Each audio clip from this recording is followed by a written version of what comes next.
आप सभी को जय मसीह की बाइबल स्टोरी यूट्यूब चैनल पे आप सभी का स्वागत है। आज हम सुनने जा रहे हैं यरूशलेम का विनाश। यहोवा के नबियों ने इस्राएलियों को पहले से खबरदार कर दिया था कि अगर उन्होंने बुरे काम करना नहीं छोड़ा तो उनके साथ यही होगा। लेकिन इस्राएलियों ने उनकी एक न सुनी। वे यहोवा की उपासना करने के बजाय झूठे देवी देवताओं की पूजा करते रहे। इसकी सजा तो उन्हें मिलनी ही थी। हमें यह सब इसलिए पता है क्योंकि परमेश्वर के एक नबी यहेजकेल ने उनके बुरे कामों के बारे में लिखा था, जो हम बाइबल में पढ़ सकते हैं। क्या आप यहेजकेल के बारे में और जानना चाहेंगे? वह उन पढ़े लिखे इस्राएलियों में से एक था जिन्हें राजा नबूकदनेस्सर यरूशलेम के इस विनाश से 10 साल पहले बाबुल ले गया था। उन लोगों में दानिएल और उसके 3 दोस्त शद्रक, मेशक और अबेदनगो भी थे। जब यहेजकेल बाबुल में था तब यहोवा ने उसे वे सारे बुरे काम दिखाए जो यरूशलेम में यहोवा के मंदिर में किए जा रहे थे। लेकिन यहोवा ने यह कैसे किया?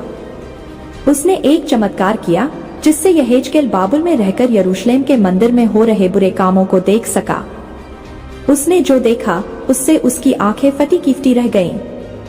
यहोवा ने यहेजकेल से कहा, देख, लोग मंदिर में कैसे गंदे गंदे काम कर रहे हैं, और उधर देख, मंदिर की दीवारों पर उन्होंने सांपों और दूसरे जानवरों की तस्वीरें बनाई हैं और इस्राएली उनकी पूजा कर रहे हैं। वहां जो कुछ हो रहा था यहेजकेल ने वह सब देखा और उसके बारे में लिख दिया। फिर यहोवा ने यहेजकेल को मंदिर के उत्तरी फाटक पर कुछ औरतें दिखाईं। वे वहां बैठकर झूठे देवता तम्मूज की पूजा कर रही थीं। लेकिन इस्राएलियों का इतने से ही जी नहीं भरा। यहेजकेल ने यहोवा के मंदिर के फाटक पर करीब 25 आदमियों को देखा। वे पूरब की ओर झुककर सूरज की पूजा कर रहे थे। यहोवा ने यहेजकेल से कहा, देखा, ये लोग मेरा जरा भी आदर नहीं करते। वे कहीं और नहीं, मेरे मंदिर में घुसकर बुरे बुरे काम कर रहे हैं। इसलिए यहोवा ने कहा, बस बहुत हो चुका। अब उन्हें मेरे गुस्से से कोई नहीं बचा सकता। मैं उन्हें खत्म कर दूंगा और ऐसा करके मुझे जरा भी दुख नहीं होगा। इसके कुछ 3 साल बाद इस्राएलियों ने राजा नबूकदनेस्सर का कहा मानने से इनकार कर दिया। तब नबूकदनेस्सर उनसे लड़ने आया। उसके 1.5 साल बाद बाबुल की सेना यरूशलेम की दीवार तोड़कर शहर में घुस गई। उसने पूरे शहर को जलाकर राख कर दिया। ज्यादातर इस्राएली या तो मारे गए या फिर उन्हें बंदी बनाकर बाबुल ले जाया गया, मगर कुछ इस्राएलियों को वहीं रहने दिया गया। उन लोगों की देखरेख करने की जिम्मेदारी राजा नबूकदनेस्सर ने गदल्याह नाम के एक इस्राएली को सौंपी। लेकिन कुछ इस्राएलियों ने गदल्याह का खून कर दिया। इससे बाकी लोग डर गए। उन्हें लगा कि अब बाबुल के लोग उन्हें जिंदा नहीं छोड़ेंगे। इसलिए वे मिस्र भाग गए और जाते जाते यिर्मयाह को भी जबरदस्ती अपने साथ ले गए। इसके बाद इस्राएल देश बिल्कुल सुनसान हो गया। अगले 70 साल तक वहां कोई नहीं रहा। आखिर यहोवा ने इस्राएलियों को क्यों इस तरह बर्बाद होने दिया? क्योंकि उन्होंने न तो यहोवा की बातों पर ध्यान दिया और न ही उसके नियमों को माना। इससे हम क्या सीखते हैं? यही कि हमें हमेशा यहोवा का कहा मानना चाहिए।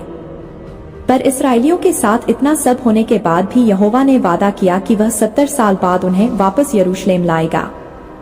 इसके बाद सुनेंगे, वे मूरत के आगे नहीं झुके। क्या आपको वे 10 आज्ञाएं याद है जो खुद यहोवा ने लिखी थी? उनमें से पहली आज्ञा थी, तुम मुझे छोड़ किसी दूसरे ईश्वर की उपासना मत करना। यही आज्ञा मानते हुए शद्रक, मेशक और अबेदनगो ने उस मूरत के आगे सिर नहीं झुकाया, जबकि ऐसा करना उनके लिए आसान नहीं था। यह मूरत बाबुल के राजा नबूकदनेस्सर ने खड़ी करवाई थी। उसने वहां के बड़े बड़े लोगों को बुलाया ताकि वे आकर इस मूरत के आगे सिर झुकाएं और इसकी पूजा करें।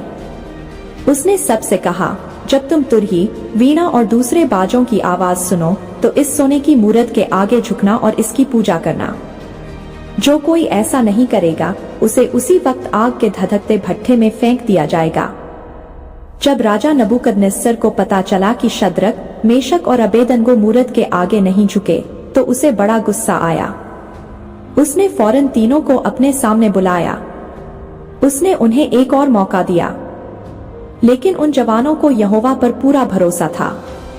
इसलिए उन्होंने नबूकदनेस्सर से कहा, हम जिस परमेश्वर की सेवा करते हैं वह हमें बचा सकता है, और अगर वह हमें नहीं बचाता तब भी हम तुम्हारी सोने की मूरत के आगे हरगिज नहीं झुकेंगे।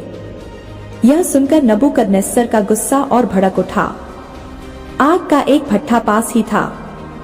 नबूकदनेस्सर ने हुक्म दिया, इस भट्ठे को 7 गुना और गर्म करो। फिर उसने अपने सबसे शक्तिशाली सैनिकों से कहा कि वे शद्रक, मेशक और अबेदनगो को बांधकर भट्ठे में फेंक दें। भट्ठा इतना गर्म था कि वे शक्तिशाली सैनिक उसकी आंच से ही जलकर मर गए। लेकिन उन 3 जवानों का क्या हुआ जिनको उन्होंने आग में फेंका था? जब राजा ने भट्ठे में देखा तो वह डर गया। उसने पूछा, क्या हमने 3 लोगों को बांधकर धधकते भट्ठे में नहीं फेंका था? सेवकों ने जवाब दिया, हाँ, हमने 3 लोगों को बांधकर फेंका था। तब राजा ने कहा, मगर भट्ठे में तो 4 लोग दिखाई दे रहे हैं और वे बंधे हुए नहीं हैं, बल्कि खुले घूम रहे हैं। वे जल भी नहीं रहे हैं। चौथा आदमी तो कोई देवता लग रहा है। फिर राजा ने भट्ठे के दरवाजे के पास जाकर जोर से पुकारा, हे शद्रक, मेशक, अबेदनगो, जहान के सबसे बड़े परमेश्वर के सेवकों, बाहर आ जाओ। जब वे भट्ठे से बाहर निकले तो सबने देखा कि उनका बाल भी बाका नहीं हुआ। फिर राजा ने कहा, शद्रक, मेशक और अबेदनगो के परमेश्वर की जय जयकार हो। उसने अपने स्वर्गदूत को भेजकर इन तीनों को बचा लिया, क्योंकि ये अपने परमेश्वर के सिवा किसी और देवता की उपासना करने के लिए तैयार नहीं हैं। इसके बाद सुनेंगे। दीवार पर हाथ से लिखे शब्द। बेलशस्सर ने फौरन चिल्लाकर अपने बुद्धिमान आदमियों को हाजिर करने का हुक्म दिया। जब वे आए तो उसने उनसे कहा, इस दीवार पर जो लिखा है उसे पढ़कर जो कोई उसका मतलब बताएगा उसे ढेर सारा इनाम दिया जाएगा और उसे इस राज्य में 3रे नंबर का सबसे बड़ा आदमी बनाया जाएगा। मगर उन बुद्धिमान आदमियों में से कोई भी दीवार पर जो लिखा था उसका मतलब बताना तो दूर, उसे पढ़ भी न सका। जब राजा की माँ ने यह शोरगुल सुना तो वह भी दावत के उस बड़े कमरे में आई। फिर उसने राजा से कहा, घबराओ नहीं, तुम्हारे राज्य में एक आदमी है जो पवित्र ईश्वरों को मानता है। जब तुम्हारे नाना नबूकदनेस्सर राजा थे तब उन्होंने उस आदमी को सब बुद्धिमान लोगों का प्रधान बनाया था। उसका नाम दानियेल है। उसे बुलाओ, वह तुम्हें इसका मतलब बताएगा। उसी वक्त दानियेल को वहां बुलाया गया। राजा ने उससे कहा कि अगर वह उसका मतलब बताएगा तो उसे ढेर सारा इनाम दिया जाएगा। पर दानियेल ने इनाम लेने से मना कर दिया। फिर उसने बताया कि क्यों यहोवा ने एक बार बेलशस्सर के नाना नबूकदनेस्सर को राजा के पद से हटाया था। दानियेल ने कहा, यहोवा ने उन्हें इसलिए सजा दी क्योंकि वे बहुत घमंडी थे। दानियेल ने बेलशस्सर से आगे कहा, तुम्हें तो सब कुछ मालूम था, फिर भी तुम अपने नाना की तरह घमंडी बन गए। तुमने यहोवा के मंदिर के प्याले और कटोरे मंगवाए और उनमें शराब पी। तुमने लकड़ी और पत्थर से बने देवताओं की पूजा की, मगर हम सबको बनाने वाले परमेश्वर का आदर नहीं किया। इसलिए परमेश्वर ने इन शब्दों को लिखने के लिए यह हाथ भेजा। सुनो, दीवार पर यह लिखा है, मने, मने, तकेल और ऊपर सीन। मने का मतलब है परमेश्वर ने तुम्हारे राज करने के जो दिन गिन कर रखे थे वे खत्म हुए। तकेल का मतलब है तुम्हें तराजू में तौला गया पर तुम किसी काम के नहीं निकले। ऊपर सीन का मतलब है तुम्हारा राज्य मादियों और फारसियों को दे दिया जाएगा। दानियेल यह सब बता ही रहा था कि मादियों और फारसियों ने बाबुल पर हमला बोल दिया। उन्होंने शहर पर कब्जा कर लिया और बेलशस्सर को मार डाला। दीवार पर लिखी एक एक बात उसी रात पूरी हो गई।